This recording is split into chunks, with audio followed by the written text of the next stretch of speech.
Ашаке бірер сәтке ұлыңды, өзің арнап кішігірім жырымды.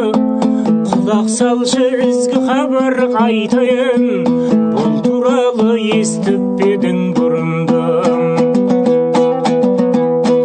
Сен кімсің деп баласынып сөкпеші, аз өміріңді ысырап қып төкпеші. Құдай бізге жіберіпті мәзіқті, мәзіқсіз сен бұл дүниеден өтпеші. Құдай беріп құтқарушы мәзіқті, көкке кірер есікті ол ашыпты. Ашық есік жабылмастан тұрғанда, тәубе қылып тез кіруге асықшы.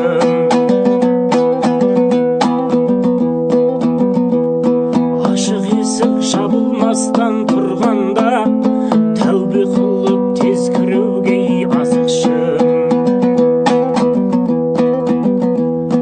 Мұны өмірдің мәні жайлы ойлашы, бар мекен деп мағынасы пайдасы. Жан бағыста күн көрісте болар-ау, бірақ мәңгі өмірден құр қалмашы.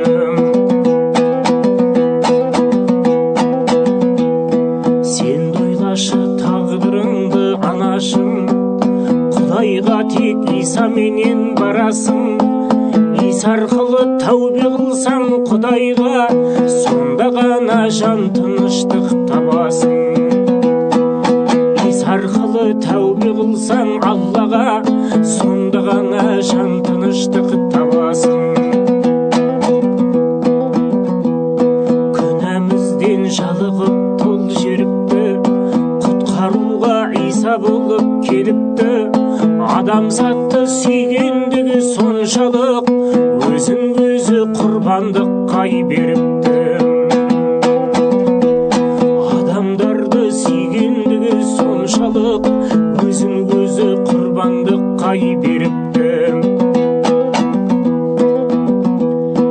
Бізді сүріп қақтың, бақтың, баптадың, әдет құрып ұрымдарды сақтадың. Осылайша құтқарылам дейсің бе, бірақ бұлай құтқарылу таппайсың. Осылайша құтқарылам дейсің бе, бірақ бұлай құтқарылу таппайсың. Алла дейсің дұрыс, бірақ сол Алла бар билікті берген екен Исаға. Сен даласың кешіріммен мәңгі өмір, Исаға кел жалтақтамай жасқанба. Сен даласың кешіріммен мәңгі өмір, Исаға кел жалтақтамай жасқанба.